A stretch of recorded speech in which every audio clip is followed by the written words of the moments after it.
Good afternoon, ladies and gentlemen. Protectionism and populism are on the march. There is no doubt we should be concerned. Together, they threaten the progress towards common prosperity that we have achieved over the past 30 years. Now, why is this happening? Why are vast swathes of the global population feeling unhappy, feeling disenfranchised, feeling left behind? Well, unfortunately, protectionism and populism are on the rise. But there, people are feeling unhappy, even though, in absolute terms, it doesn't make any sense. If we look at the world over the last 30 years, we've achieved a lot. 30 years ago, 35% of us were living in extreme poverty. Now it's just 10%. 30 years ago, a quarter of us didn't have access to electricity. Now it's just 10%. 30 years ago, just 75% of young women completed primary education, and now it's over 90%. Yet, unhappiness is on the rise.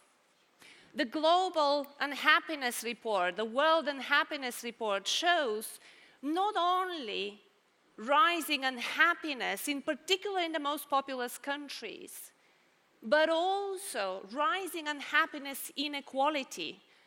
And that is happening much more so within countries than between countries. Populist leaders around the world are taking advantage of that. They have thrown out of the window the ideas and the development models that got us here. They are offering people what they crave, but with no real plan for how to deliver that. Economic nationalism is also on the rise. And here is the key. It appears that human nature makes us think of our achievement and our well-being in comparative terms, not in absolute terms. When things are not going right, we blame others, not ourselves. And for the populist leader, of course, that means blaming the foreigner. Now, this is not to say that the global economy doesn't face major challenges, the biggest one being climate change. It's not to say that globalization that we have had so far doesn't have faults. It's not to say that the prevailing economic models, and in particular how they were integrated in the world, don't need improvement. But what we must realize is that these are the problems, or these are not the problems. They're not the problems of failure. They're the problems of success. If we don't do this, we are at the real danger of throwing the baby out with the bathwater, of throwing all the ideas and the development models that got us to where we are today. It's dangerous for us not to guard against our own intrinsic biases as to how we perceive success and failure. And also it's dangerous not to attempt to understand completely how we actually got here in the first place.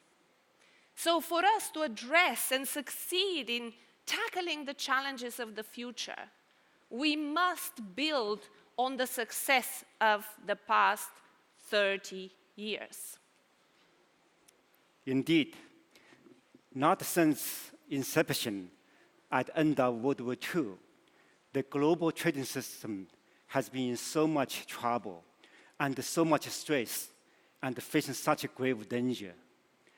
the United States, the very architect of the existing trading system, and the long-standing champion of free trade, has turned into this most dangerous antagonist. China, by virtue of its reliance on trade and the pivotal position in global supply chain, is the most exposed and the most vulnerable to the rising trade tensions. But make no mistake, there's no real winner in a protracted trade war. It's lose-lose, and furthermore, when the two giants engage in a bruising fight in a poorly constructed and repaired house, they risk not only hurting each other, they may well bring the house down. Look at the history. The infamous Harley-Smooth tariffs deepened the Great Depression, contributing to the rise of Nazism and the eruption of World War II. The world may be a long way from the 1930s, but the protectionist policies running amok will inflict long-term damage to global trade and ultimately to global peace and prosperity. So the dangers are real, and we should be all alarmed. The question is, what can be done? Let me offer 3 quick thoughts. First, the most present and the most obvious, China and the United States should end this nasty trade war. The sooner, the better. Phase 1 should happen, hopefully soon. But the phase 1 deal just isn't enough. The two countries should really strive to seek a complete and final resolution in order to avoid sustained damage to each other's economy and to the confidence in the global trading system. Second, solidarity matters. Just because US and the Trump administration may have turned its back against the multilateral trading system doesn't mean the rest of the world should follow suit. Yesterday, we had a fascinating discussion on climate change. That's such a great example. US pulled out the Paris Treaty, but the rest of the world, China, European Union, and everyone else, remain committed to climate change. So there's a hope. The same can be done to trading system. Notwithstanding the fact US has turned more and more unilateralist, China, European Union, Japan, and everyone else should stay united and committed to the global trading system. China should work closely with Europe, with Japan, India, and many other countries in a concerted effort to reform and strengthen the WTO. Yes, WTO -1 is not that great, but it's far better than zero WTO. Third, and the most important, China should do some serious soul searching to understand why protectionism is all the rage and why much of it is actually directed against China. Understandably, China might feel frustrated and under pressure for all its progress on liberalizing the economy and the markets. But the fact is, the so-called China shock, perhaps not as important as technology and automation, clearly has played a role in industry dislocation and the manufacturing job losses in countries like the US.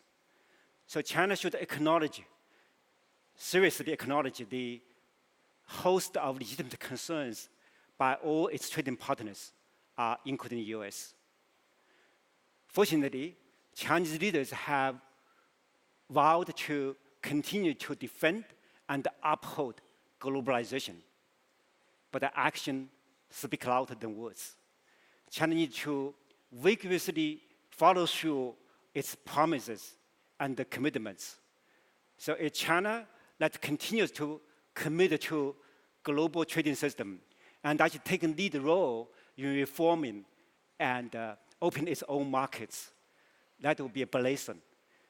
So, a well-functioning, healthy, sustainable multi-trading system is a benefit to us all.